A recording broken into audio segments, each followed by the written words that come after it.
You is one of the very few shows, very few shows on Netflix that's actually worth watching.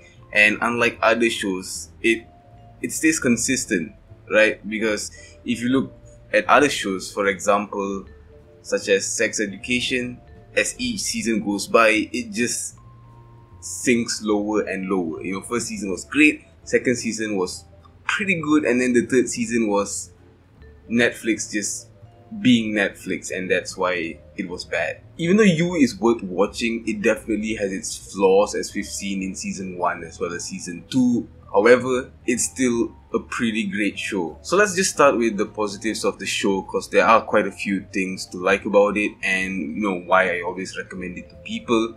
So first off, both the actors for Joe and Love just do a great job of portraying their psychotic, toxic characters, and just the way they act and deliver their lines is just really good. And especially with Love, when she's in her psycho mode, you really buy into the actress's portrayal. You believe she is as psychotic as this character portrays her. And then we have Joe. Man's back at it again.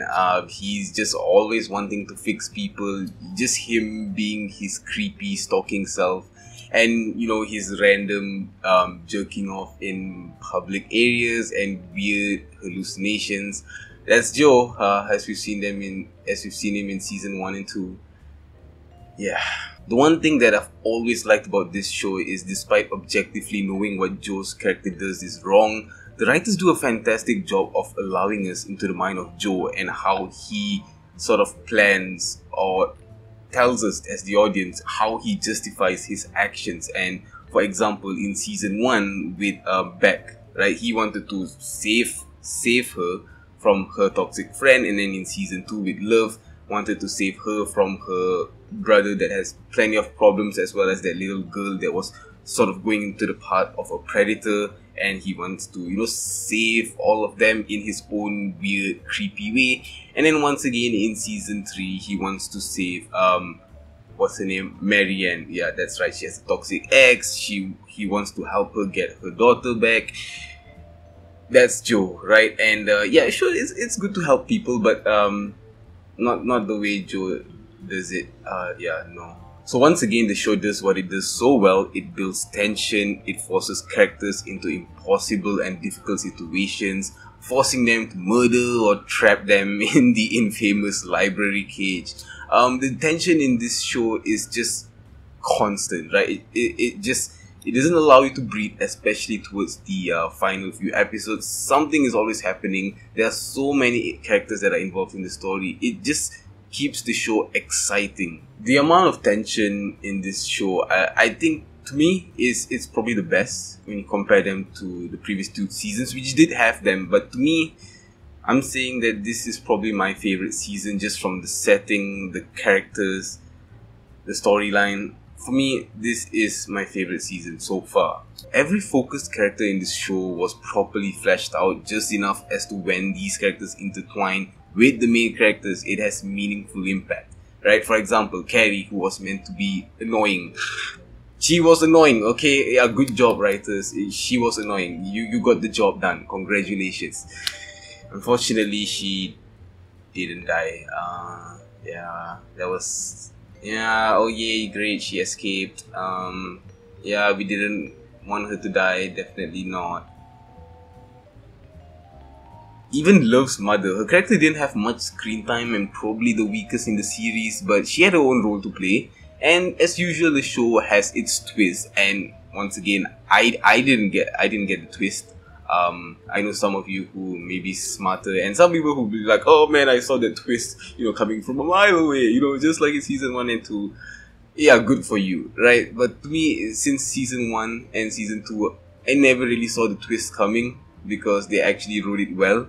They set it up properly, and that's another thing that's great about this show. The writers do such a great job of making sure there aren't any plot holes, especially towards the end with obviously this is a spoiler review, so Joe had to pretend that he was dead, and the writers made sure to properly make his character not have any loopholes, and so he cut off his toes, he wrote the suicide note, and yeah, just ensuring that every single thing that happens in this show does not come back and, you know, reveal any plot holes. So that's what the writers do so well, because after the show ended, just had a little discussion with some of my friends, and we tried to find some plot holes. But you know, on the first watch, it might be difficult, especially when the writers are clever, you know, with their writing. So maybe on the second watch there might be plot holes. Who knows? But yeah, as of now,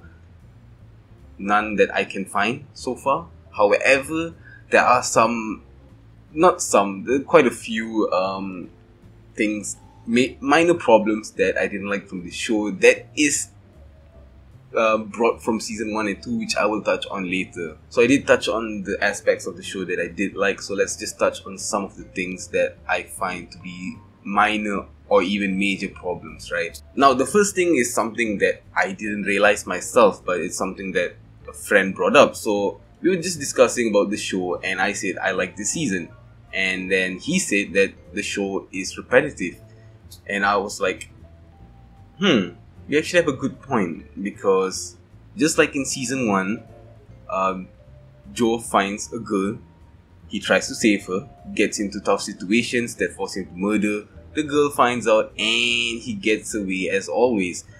Now, I never really realized this, because each season has a 1-year gap, and that's how I've been watching the show. First season when it came out, second season when it came out, then third season when it came out. But if you watch the show from season 1, season 2, season 3 in one sitting, or you know, over the course of a week or something, you would realize that the core story revolving around Joe is pretty much similar, just in a different setting with different characters, and of course, you know, different changes in the subplots, which of course keeps the show somewhat fresh, right? But yeah, the core story is repetitive, right? So my man Joe never learns his mistakes. So yeah. So another thing that I didn't like, you know, and this is from other TV shows and films as well, is the convenience factor.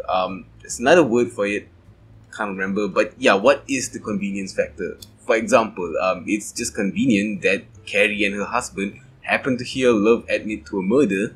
It's just convenient that Marianne didn't walk across the hall and see Joe lying paralyzed on the floor when he was literally just there. It's just convenient that Love stumbled upon Theo just as he was leaving the bakery. And I find it hard to believe that Joe, the super non-athletic guy who has never shot a bow and an arrow before, just shot Carrie's husband in one shot in pitch black darkness, because it was during night time. And he even managed to like sort of wrestle with him, even though he was twice his size. Like, that doesn't make sense. Joe should be, you know, knocked out or something, and he literally just one shot with the arrow, and at least give him a few tries, and by sheer dumb luck hit him. But it's just convenient, just one shot and he's down.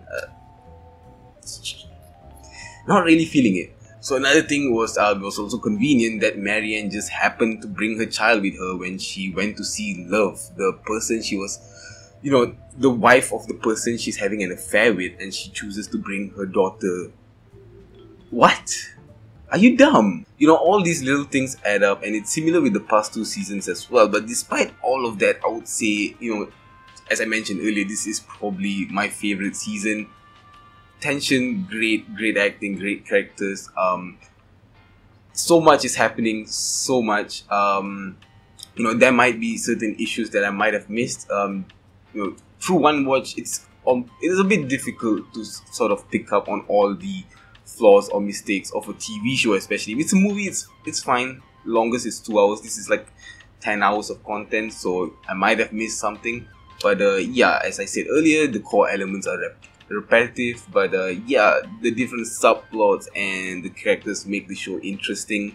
And Joe and Love, great characters. And yeah, of course, next season is going to take place in Paris. Not sure what's going to happen, but I have a feeling the core story is going to be the same. So, you know, Joe as a victim, blah blah blah blah blah blah blah blah blah blah.